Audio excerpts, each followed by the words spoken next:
Hello friends, welcome back to my YouTube channel the SAP study. कैसे हैं आप सब? उम्मीद करती हूँ आप सबकी प्रिपरेशन अच्छी चल रही होगी। कल के वीडियो में हमने पढ़ा था सोसाइटी रजिस्ट्रेशन एक्ट के बारे में।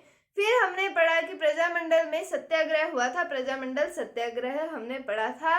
उसमें हमने रतन शास्त्री के बारे में पढ़ा, हीरालाल शास्त्री के बारे में पढ़ा था। फिर हमने 2 अप्रैल 1940 के समझौते के बारे में पढ़ा था, जो जयपुर की राज्य सरकार और जयपुर प्रजामंडल के सदस्यों के मध्य हुआ था। आज हमने पढ़ना है भारत छोड़ो आंदोलन के समय हुए जेंटलमैन एग्रीमेंट, या जिसे जेंटलमैन्स एग्रीमेंट भी कहा जाता है, उसके बारे में, आजाद मोर्चे के बारे में आज हम पढ़ेंगे। सबसे इम्पोर्टेंट टॉपिक है जयपुर प्रजामंडल में। तो चलिए शुरू करते हैं।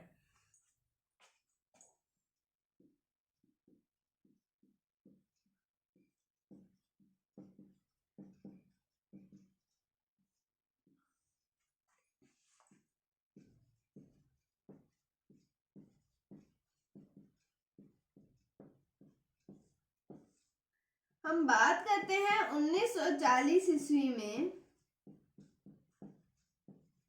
जयपुर प्रजामंडल के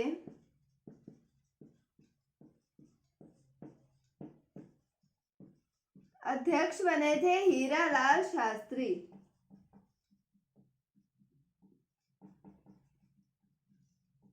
हीरालाल शास्त्री कब अध्यक्ष बने? 1940 ईस्वी में जयपुर प्रजामंडल के अध्यक्ष बने थे। फिर 1942 ईस्वी में महात्मा गांधी ने किया भारत छोड़ो आंदोलन। उनके नेतृत्व में भारत छोड़ो आंदोलन की शुरुआत हुई और उस समय जयपुर प्रजामंडल की बात कर रहे हैं, तो यहाँ पर होता है जेंटलमैन एग्रीमेंट, या जिसे जेंटलमैन्स एग्रीमेंट कहा जाता है। तो 1942 में महात्मा गांधी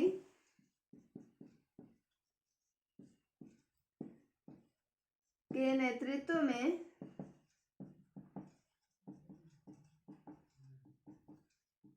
भारत छोड़ो आंदोलन चलाया गया।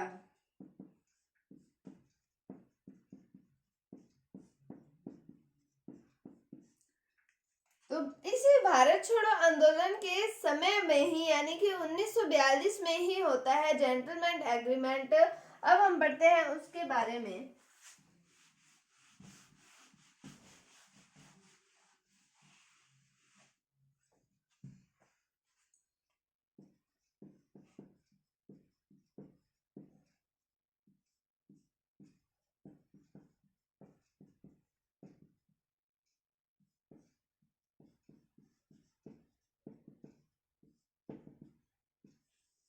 ये कब हुआ? 1942 में हुआ था। इसके अंदर जो शर्तें रखी जाएंगी वो भी भारत छोड़ो आंदोलन से रिलेटेड होंगी। भारत छोड़ो आंदोलन के समय में ये प्रारंभ हुआ और भारत छोड़ो आंदोलन से रिलेटेड ही ये एग्रीमेंट हुआ था। अब ये समझौता किन किन के मध्य हुआ था? ये हुआ था हीरालाल शास्त्री व आमेर के प्रधानमंत्री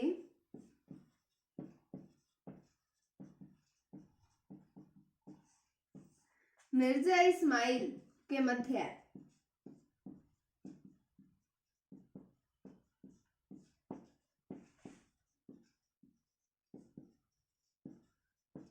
जेंटलमैन समझौता किनके मध्य हुआ था? हीरालाल शास्त्री और आमेर के प्रधानमंत्री कौन है? मिर्जा इस्माइल के मध्य हुआ था। अब इस आंदोलन में रखी गई थी कुछ शर्तें, तो वो शर्तें क्या थी?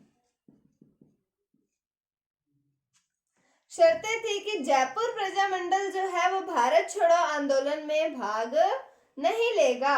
तो पहली शर्त है कि जयपुर प्रजामंडल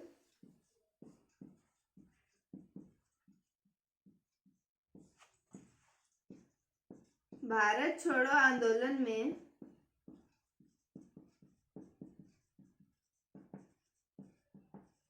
भाग नहीं लेगा। अब ये शर्त किसके द्वारा रखी गई? ऑब्वियस सी बात है कि जो मिर्जा इस्माइल है, जिनके साथ में हीरालाल शास्त्री का समझौता हुआ है, उनके द्वारा रखी गई। कि जो जयपुर प्रजामंडल है वो भारत छोड़ो आंदोलन में भाग नहीं लेगा। अब हीरालाल शास्त्री भी तो ये कहेंगे कि प्रशासन जो है वो भी फिर अंग्रेजों की मदद नहीं करेगा। अगर हम अपने हिंदुस्तानियों की मदद नहीं कर सकते तो वो भी अंग्रेजों की मदद क्यों करे। तो दूसरी शर्त ये है कि जयपुर प्रशासन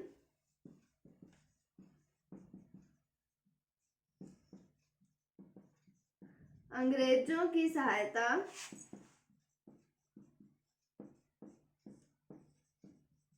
नहीं करेगा। फिर है कि प्रजामंडल जो है वो जयपुर शासक के प्रति सीधी कार्यवाही नहीं कर सकता। फिर तीसरी शर्त क्या है कि प्रजामंडल जयपुर शासक के विरुद्ध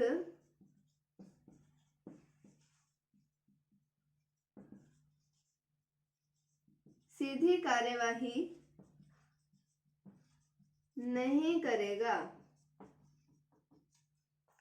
तो जेंटलमैन एग्रीमेंट 1942 ईस्वी हीरालाल शास्त्री और आमेर के प्रधानमंत्री मिर्जा इस्माइल के मध्य है। शर्तें हम देखते हैं तो जयपुर प्रजामंडल जो है वो भारत छोड़ो आंदोलन में भाग नहीं लेगा और जयपुर प्रशासन जो है वो अंग्रेजों की सहायता नहीं करेगा।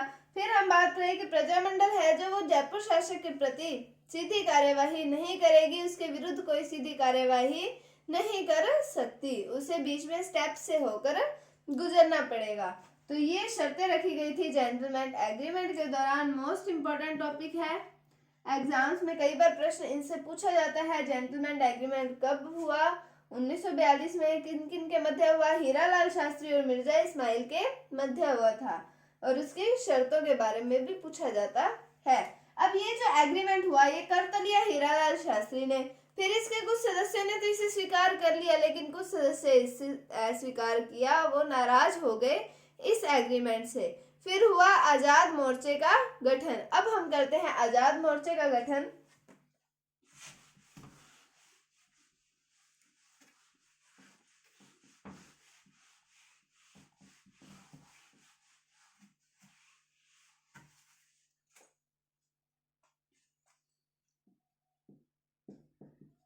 जेंटलमैन एग्रीमेंट से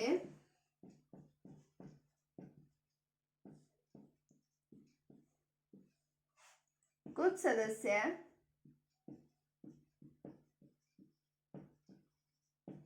नाराज हो गए और आजाद मोर्चे का गठन किया।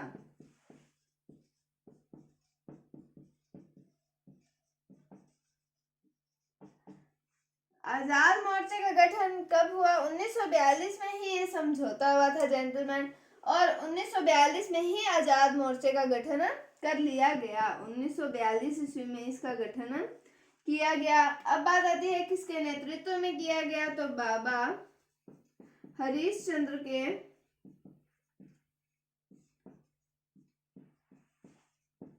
नेतृत्व में गठन किया गया। और इस आजाद मोर्चे ने ये तय किया कि ये भारत छोड़ो आंदोलन में भाग लेंगे, कि ये जो है भारत छोड़ो आंदोलन में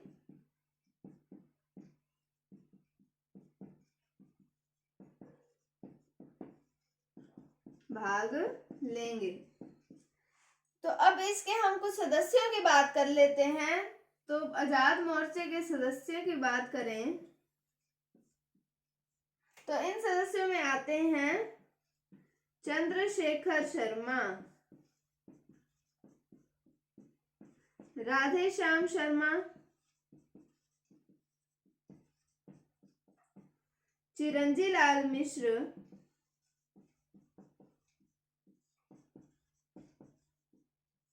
और फिर आते हैं गोपाल वैद्य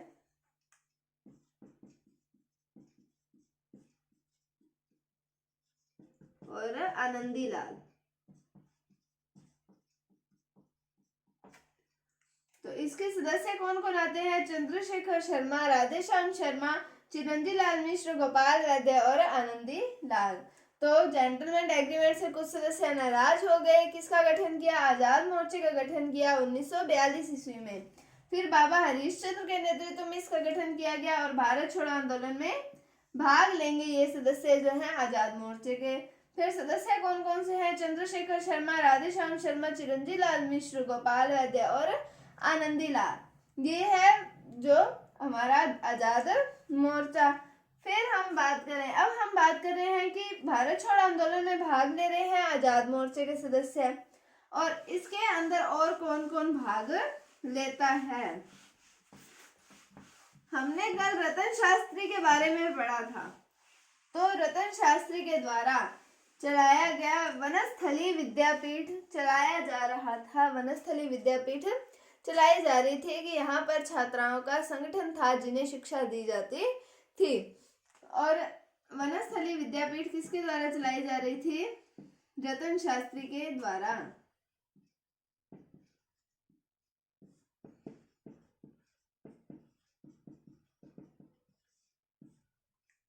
और जो यहाँ की कुछ लड़कियां हैं, यहाँ की जो छात्राएं हैं, उन्होंने राजस्थान से बाहर दिल्ली और उत्तर प्रदेश में भारत छोड़ो आंदोलन में भाग लिया और उनका नेतृत्व शांति देवी नामक एक छात्रा के द्वारा किया गया था। अब हम बात करें कि रतन शास्त्री जो है वो हीरालाल शास्त्री की पत्नी है। तो हमने पढ़ा कि जब जेंटलमैन एग्रीमेंट किया हीरालाल शास्त्री में, जिसने ये तय किया था कि भारत छोड़ो आंदोलन में प्रजामंडल के सदस्य भाग नहीं लेंगे, और रतन शास्त्री अपनी छात्राओं को भेज रही हैं भारत छोड़ो आंदोलन में। तो यहाँ पर भी हस्बैंड वाइफ की मैचिंग नहीं होती है इनके थॉट्स की। तो यहाँ की वनस्थली विद्यापीठ की जो छात्राएं हैं राजस्थान से बाहर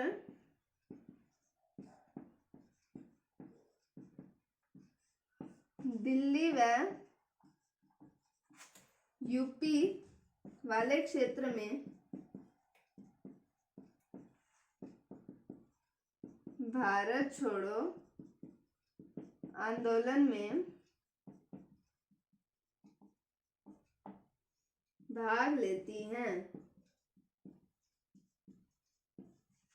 यहाँ पर इनका नेतृत्व किसके द्वारा किया गया? मैंने आपको बताया शांति देवी नामक छात्रा के द्वारा ही इनका नेतृत्व किया गया था। तो हमने पढ़ा 1940 में अध्यक्ष कौन बने प्रजामंडल के? वो बने हीरालाल शास्त्री।